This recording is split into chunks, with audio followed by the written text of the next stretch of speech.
Hello, Arsenal Stage News. Welcome back again to the hub of Gunners' latest news and transfer updates. Here we go. Arsenal preparing £52 million bid for Crystal Palace star Eberechi Eze. Arsenal are reportedly preparing an initial £52 million bid to sign Crystal Palace midfielder Eberechi Eze before the summer transfer window closes on September 1st, according to journalist Steve Kay. The Gunners are long-term admirers of Eze and are now ready to make their first formal move to secure his services. The proposed offer is expected to include an upfront payment of £30 million, with a further £22 million to be paid in installments over the next 2 seasons. While the bid would fall short of Palace's £68 million valuation, Arsenal remain hopeful that a deal can be struck before the deadline. Eze, 27, has emerged as one of the Premier League's most exciting attacking midfielders since joining Crystal Palace from Queen's Park Rangers in 2020. His form last season under manager Oliver Glasner was particularly impressive, as he registered 14 goals and 11 assists in 43 appearances across all competitions. His creativity, ball control, and ability to operate between the lines have seen him labeled as one of the best midfielders in English football. Despite Crystal Palace's desire to keep their star man, the club is said to be preparing for a possible departure. Reports suggest they are already scouting potential replacements, with Arsenal winger Leandro Trossard named as a possible target. The Belgian international, who joined Arsenal from Brighton in January 2023, could be included in talks, although a direct player swap is not expected. Any deal involving Trossard would likely be negotiated separately. Eze's versatility in midfield and attack fits Mikel Arteta's tactical plans, offering both creativity and goal threat from central areas, something Arsenal could benefit from as they aim to challenge Manchester City for the Premier League title this season. So far this summer, Arsenal have spent nearly £200 million on new arrivals, strengthening key areas across the pitch. However, the club is still in the market for an attacking addition, and Eze appears to be their top remaining target. The North London side are not expected to revisit their previous interest in Real Madrid winger Rodrigo, as that deal has been described as very complicated due to the player's high valuation and Madrid's reluctance to sell. As the transfer window approaches its final month, Arsenal's pursuit of Eze looks set to intensify. While Palace will play hardball over their prized asset, the Gunners' interest is firm, and a resolution could be reached if the player signals his intent to move to the Emirates.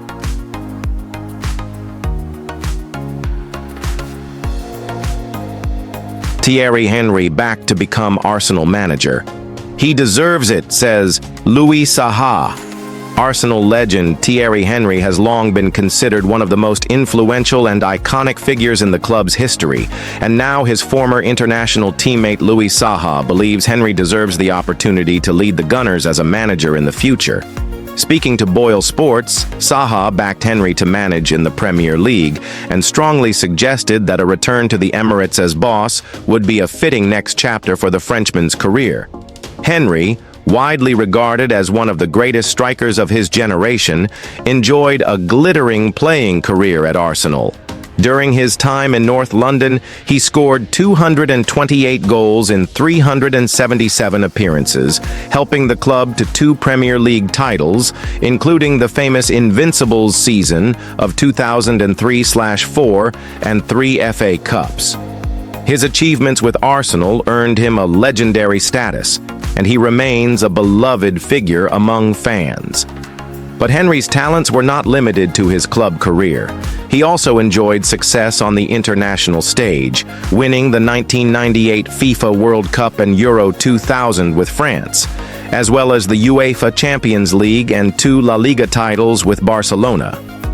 After hanging up his boots, Henry turned to coaching, taking on managerial roles at AS Monaco, MLS side CF Montreal, formerly Montreal Impact, and more recently with the France under-21 national team. His most high-profile coaching achievement came at the 2024 Paris Olympics, where he led the French Olympic team to a silver medal, narrowly losing to Spain in the final. Despite his varied coaching experience, Henry has yet to be given the chance to manage in the Premier League, a fact Louis Saha believes needs to change. "I would like to see Thierry Henry manage in the Premier League, and I think he deserves it," said Saha. "He loves football so much, and lots of other coaches have got opportunities when he hasn't. He has improved as a manager and did really well with the French under-21s, despite not lifting the trophy in the end. His knowledge is unbelievable, and it would be great to see him managing Arsenal one day." Saha's comments reflect a growing sentiment among Arsenal fans and football pundits who believe Henry's passion for the game, leadership qualities, and deep-rooted connection with the club make him a natural candidate to manage the Gunners at some point in the future. Henry himself has never hidden his affection for Arsenal, nor his ambition to one day return to the club in a managerial capacity. In a 2021 interview with 442, Henry openly expressed his dream of taking charge at the Emirates. "Listen, if you ask an Arsenal fan if they'd like to coach Arsenal one day, they'll say yes," he said. "When I speak about it, it's a utopia. People get carried away whenever I say that it's my club, but I have it in my blood. I'm an Arsenal fan. So if you're asking me if one day I'd like to coach Arsenal, then yes."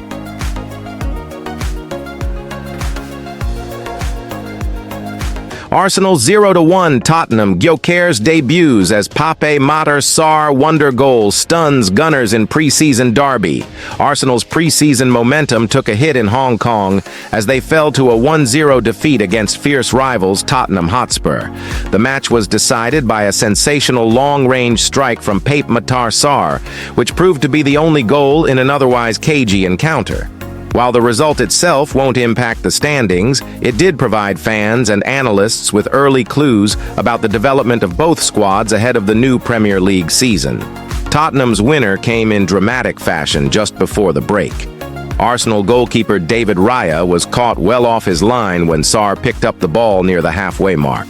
With quick vision and precise execution, the Spurs midfielder lofted the ball high into the air and straight into the back of the net, capitalizing on Raya's poor positioning. It was a moment of individual brilliance that stunned the Arsenal defense and proved decisive in a game of few clear-cut chances. Despite hitting the woodwork multiple times, Tottenham's real advantage came through their intensity and tactical discipline. Ange Postecoglou's side pressed Arsenal high up the pitch, disrupting their rhythm and keeping them from establishing any real attacking flow, especially in the first half. Arsenal managed to build some pressure in the second half, but failed to break through Tottenham's well-organized defense.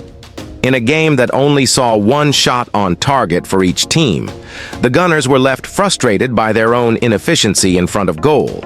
They registered 15 attempts, but lacked precision, with most shots either off target or blocked. Kai Havertz had a notable penalty appeal dismissed early on, which only added to Arsenal's woes in the final third. One of the key storylines of the match was the highly anticipated debut of Viktor Gyökeres. The Swedish striker, recently signed amid high expectations, was not in the starting 11 as manager Mikel Arteta remained cautious about his fitness. Gyökeres, alongside fellow new signing Christian Mosquera and 15-year-old academy prospect Max Daumann, was introduced after 77 minutes. Though his time on the pitch was brief, Gyökeres showed flashes of promise, moving intelligently and pressing with intent. Arteta will be hoping the striker can quickly adapt and start contributing goals, a clear area of concern in this performance. Another notable absence was goalkeeper Kepa Arrizabalaga. Despite being seen in training earlier in the week, the Spaniard was not involved in the matchday squad. Though present at Kai Tak Sports Park, Kepa remained on the sidelines without gloves, indicating a precautionary approach from the coaching staff. Christian Norgard was the only one of Arsenal's summer signings to start the game, offering some stability in midfield. Martin Zubimendi also made a second-half appearance, further highlighting Arteta's gradual integration of new players into the squad. While it's still early days in Arsenal's pre-season, the lack of cutting edge in front of goal and a worrying moment from Raya will give Arteta plenty to consider. With Gyökeres now in action, expectations will rise for a sharper offensive output in the upcoming fixtures. For Tottenham, the win will boost confidence and underline their own progress as the new season approaches.